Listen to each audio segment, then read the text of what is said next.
Capítulo 3 do livro É Tempo de Florescer. Título: O solo fértil é você. Ao compreender a sua identidade, você floresce no propósito para o qual foi criada. Não existe uma forma de viver plenamente a não ser firmada nas verdades que o Criador diz a seu respeito. Uma identidade bem resolvida é a chave que desbloqueia as portas do nosso destino. Nós, mulheres, somos frequentemente bombardeadas com questionamentos acerca de quem somos, porque temos uma influência direta no que diz respeito a moldar a próxima geração. Desde gerar um filho até lhe ensinar princípios, crenças e valores, temos um papel fundamental. E o fato de estarmos conectadas ou não ao nosso propósito influencia positivamente ou negativamente nossa casa, assim como toda a sociedade em que nos encontramos. Lisa Bevere disse certa vez: você não descobre quem você é na presença das pessoas, você descobre quem você é na presença de Deus. Essa revelação foi como uma explosão de clareza para mim. Sempre que dúvidas sobre minha identidade ou meu propósito surgia, eu corria para meu quarto e orava, colocando diante de Deus as críticas e mentiras que ouvia sobre mim. Assim, quando palavras alheias tentavam me ferir, o Senhor me tranquilizava, lembrando-me de que sua luz brilhava sobre mim, independentemente do que os outros pensavam. Ele nunca erra e sempre me afirmou como sua filha, enxergando-me exatamente como fui criada para ser. Tu criastes o íntimo do meu ser e me teceste no ventre da minha mãe. Eu te louvo porque me fizeste de modo assombroso e admirável. As tuas obras são maravilhosas. Sei disso muito bem. Salmos 139, do 13 ao 16. Foi o próprio Deus que planejou nossa existência. Por ele, fomos criadas de forma admirável e única. Cientes disso, cabe a nós assumirmos o compromisso de viver conforme os propósitos do nosso Criador. Construir ou destruir, o poder está em nossas mãos. A mulher sábia edifica sua casa, mas a insensata a derruba com as próprias mãos. Provérbios 14, 1. Grande é a nossa responsabilidade. Está em nossas mãos o poder de construir ou destruir. Todos os dias precisamos pedir a Deus sabedoria para sermos mulheres que constroem. Quando observo construções, reflito como só constrói quem tem a visão da casa finalizada. Quem entende que leva tempo, dá trabalho e é um custo muitas vezes superior ao esperado. A história de Ruth, um exemplo de construção. Na palavra encontramos o precioso exemplo de Ruth, que nos ensina a não perder tempo com comparações. Apesar de sua dor, do luto que enfrentava, ela escolheu ficar ao lado de sua sogra Noemi, estabelecendo uma aliança que mudaria sua vida para sempre. Por causa de seu compromisso e resiliência, sua história foi eternizada na Bíblia, oferecendo grandes ensinamentos a quem lê. Leitura recomendada: Ruth 1, do 14 ao 16. Sua trajetória se passa durante o período dos juízes, uma época de grande tumulto e instabilidade em Israel. Não havia um rei na nação, e cada um fazia o que era certo aos seus próprios olhos. Juízes 21 e 25. Faltava uma liderança central e um senso aliado de moralidade. Nesse cenário, a fidelidade de Ruth contrasta fortemente com o clima geral de desordem daquele tempo. Ela poderia ter seguido Orfa, a outra nora de Noemi, e voltado para sua família de origem, mas decidiu construir uma história com Deus, pois entendeu que uma mulher que constrói suporta o processo, uma mulher que constrói fala na hora certa. Uma mulher que constrói se cala na hora certa. Uma mulher que constrói é cheia de esperança. Uma mulher que constrói não se move por opiniões. Uma mulher que constrói é determinada. Uma mulher que constrói é incansável. Uma mulher que constrói age com sabedoria. Curando o solo, identidade e raiz das mentiras perfeitas. Para prosperar em seu propósito, é essencial você saber quem é. A sua identidade é a base que sustenta todo o seu crescimento espiritual e emocional. O desafio está em vivermos em um mundo que constantemente tenta distorcer essa verdade fundamental por meio de mentiras perfeitas. Eu me refiro a mentiras não tão bem disfarçadas que muitas vezes nos fazem acreditar que somos menos do que Deus nos criou para ser. Essas mentiras perfeitas podem surgir de várias maneiras, a partir das palavras dos outros, de experiências dolorosas que vivemos ou até mesmo de comparações que fazemos com a vida dos demais. Elas podem ser discretas, quase imperceptíveis, mas são poderosas o suficiente para distorcer nossa autoimagem e nos afastar do propósito que Deus reservou para cada uma de nós. Quando essas mentiras, por parecerem tão perfeitas, se passam por verdade, trazem-nos o sentimento de inadequação, rejeição e de que não somos amadas. Pense em uma fotografia desfocada, por exemplo. Não importa quão especial seja o momento que ela captura, se a imagem estiver distorcida, é incapaz de mostrar a realidade. Da mesma forma, quando a nossa percepção de nós mesma se encontra distorcida, nosso potencial e propósito se mostram obscurecidos. Para compreender isso, podemos nos atentar ao relato da mulher samaritana, em João 4, que vivia sob uma identidade distorcida. Ela acreditava que sua história e seus erros definiam quem ela era, mas quando encontrou Jesus, recebeu a revelação sobre sua real identidade. Cristo desconstruiu a mentira em que aquela mulher acreditava e a fez enxergar a verdade. Omissão, quando a verdade é suprimida. Outra forma de mentira perfeita é a omissão.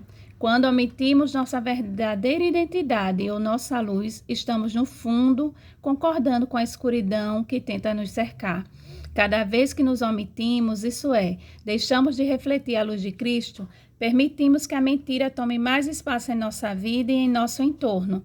Omissão não é neutralidade, é uma forma de oposição à verdade que Deus quer manifestar por meio de nós.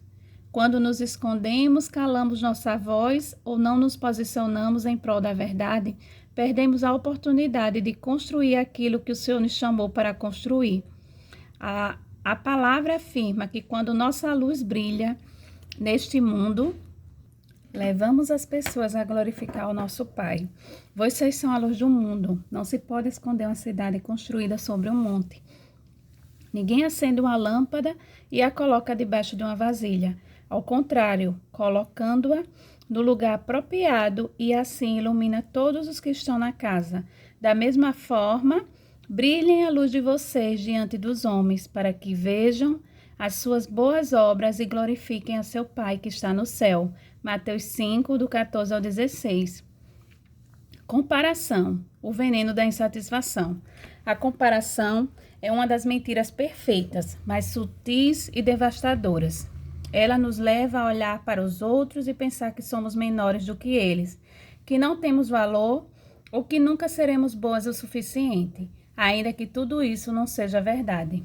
Ela rouba a nossa alegria, paralisa nosso crescimento e nos afasta do propósito único de que Deus tem para cada uma de nós. Lembro de momentos em que, mesmo em meio aos grandes desafios, as pessoas esperavam que eu fosse forte e inabalável. Então, quando eu me permitia sentir e expressar alguma fraqueza, logo vinham as comparações, porque eu não sou tão forte quanto pensam que eu sou. Mas Deus me lembrou de que minha força vem dele e não preciso me comparar com ninguém, nem sequer com as projeções que fazem de mim, pois ele já determinou quem eu sou de fato, desconstruindo as mentiras e descobrindo a verdade. O solo fértil para que sua identidade floresça é o espaço em que as mentiras são arrancadas pela raiz e a verdade de Deus é plantada e regada. Você não é a imagem distorcida que as mentiras tentam projetar. Você é a obra-prima do Senhor, criada de forma admirável e única. Quando permitimos que Ele construa e reafirme nossa identidade, deixamos de lado as distorções, omissões e comparações que nos impedem de crescer, rompendo com as mentiras perfeitas e assumindo sua verdadeira identidade. Agora que compreendeu como as mentiras perfeitas podem distorcer sua identidade e impedi-la de viver plenamente o propósito que Deus tem para você, é hora de agir. Esse é o momento de se levantar, confrontar essas mentiras e reconstruir sua vida sobre a verdade de Deus, uma base verdadeiramente sólida. Primeiro, identifique as mentiras. O primeiro passo para a liberdade. A primeira coisa que você precisa fazer é identificar as mentiras que têm dominado seus pensamentos e comportamentos. Pergunte a si mesma: quais são as vozes que têm ecoado em minha mente? Em que estou acreditando sobre eu mesma que não reflete o que Deus diz ao meu respeito? Em quais áreas da minha vida eu me sinto mais insegura, comparada ou derrotada? Exercício. Pegue um caderno e escreva as respostas para essas questões. Seja honesta e direta, formando uma lista com as mentiras que a afligem. Segundo, substitua as mentiras pela verdade, reprogramando sua mente. Uma vez que você identificou as mentiras, é hora de substituí-las pela verdade. A palavra de Deus é a ferramenta mais poderosa para reprogramar sua mente. Medite nas escrituras que falam sobre sua verdadeira identidade e permita que essas palavras transformem a maneira como você se vê. Exercício. A partir da lista elaborada no exercício anterior, faça o seguinte: ao lado de cada mentira, escreva uma verdade bíblica que a contradiga. Por exemplo, se você pensa que não é amada, escreva: eu sou amada como um amor eterno. Jeremias 31:3. Você também pode colocar esses versículos em lugares para onde olha diariamente, no espelho do banheiro, no celular, no carro. Cada vez que você lê essas palavras, declare-as em voz alta. Com o tempo, essas verdades substituirão as mentiras em sua mente. Terceiro, elimine a autossabotagem. Pare de se comparar. A comparação é uma das formas mais comuns de autossabotagem. Quando você se compara com os outros, está, na verdade, minimizando o valor único que Deus colocou em você. Em vez de se comparar, celebre as diferenças e as bênçãos que Ele concedeu a você e aos outros. Exercício. Toda vez que sentir a tentação de se comparar, transforme esse pensamento em gratidão. Liste 3 coisas pelas quais você é grata em sua própria vida. Quarto, cerque-se da verdade e apoio. Construa uma rede de suporte. Você não está sozinha nessa jornada. Cerque-se de pessoas que falem a verdade sobre sua vida, que a encorajem e a levantem quando começar a duvidar de que você mesma e daquilo que o Senhor lhe confiou. Construa uma comunidade de fé ao seu redor, em que você possa ser uma real e vulnerável, sabendo que será amada e aceita. Mas atenção, tenha compaixão e não espere perfeição dos demais, nem de você mesma, pois somente Deus é perfeito. Que as falhas de cada um possam proporcionar oportunidades de perdão. Dica prática: envolva-se em um grupo de estudo bíblico, participe de uma célula ou conecte-se com outras mulheres de fé que possam orar com você e por você. A força de uma comunidade pode ser a âncora de que você precisa para permanecer firme na verdade. Quarto, haja com determinação. Viva de acordo com a verdade. Por fim, lembre-se que todo dia é dia de viver de acordo com a verdade. Isso é, com o que nosso Deus diz. A verdade sobre quem você é em Cristo deve refletir-se em como vive a cada instante, nas escolhas que você faz e nas ações que pratica. Não basta saber a verdade, você precisa exercê-la todos os dias. Exercício. Defina metas claras para todas as áreas de sua vida em que deseja crescer. Pode ser algo como: falarei com confiança em reuniões de trabalho, ou dedicarei um tempo diário à oração e à leitura da Bíblia para fortalecer minha fé. Cada pequena ação que realizar é um passo em direção ao cumprimento do seu propósito. Esse é o seu momento. Descubra sua identidade em Cristo, substitua as mentiras, elimine a autossabotagem, cerque-se de apoio e haja com determinação. A jornada para uma vida plena, aliada com a verdade de Deus, começa agora. Não se deixe paralisar pelas mentiras. Transforme-as em combustível para uma vida de propósito e impacto eterno. Davi é um belo exemplo para nós nesse sentido. Quando ele enfrentou Golias, recusou-se a usar a armadura de Saul, pois sabia que suas vestes não o habilitariam para a vitória. Sua confiança estava em quem ele era, um filho do Senhor dos Exércitos. Ele foi para a batalha com o que tinha, porque sabia quem ele era em Deus. Davi disse a Saul: Não consigo andar com isso, pois não estou acostumado.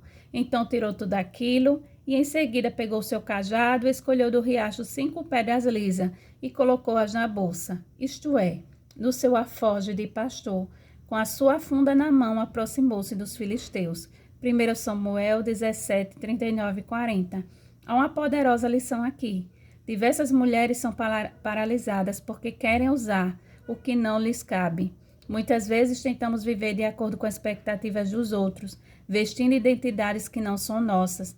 Mas assim como Davi, precisamos rejeitar o que não nos serve e caminhar conforme a identidade que Deus nos deu. Uma frase que li recentemente resume bem isso. Se aperta, é porque não serve para você. Isso vale para sapatos, roupas e relacionamentos. Davi sabia que não era a armadura que o habilitava para a vitória, mas sim sua identidade como filho do Senhor dos Exércitos. Essa mesma verdade se aplica a você, pois assim como Davi, você tem sua identidade firmada em Deus. Quando ele se posicionou diante de Golias, não o fez por sua própria força, mas em nome do Senhor dos Exércitos. Davi, porém, disse ao filisteu: você vem contra mim com espada e com lança e com dardos, mas eu vou contra você em nome do Senhor dos Exércitos, o Deus dos Exércitos de Israel, a quem você desafiou. 1 Samuel 17, 45. Assim como Davi, você é filha do Senhor dos Exércitos. As pessoas podem frustrar suas expectativas, caluniar ou tentar rotulá-la, mas Deus conhece seu nome. Ele criou, justifica e identifica você também. É Ele quem libera o seu destino. Agora a pergunta é você mesma: qual é o meu posicionamento quando alguém me frustra ou decepciona?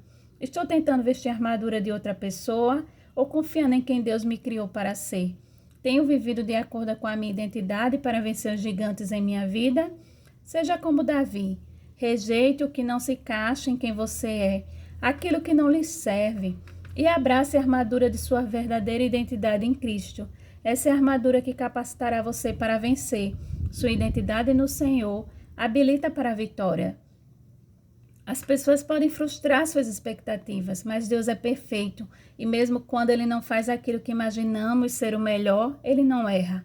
Muitos podem tentar até manchar sua imagem, caluniar ou rotular você com palavras, mas a verdade é que Deus sabe o seu nome.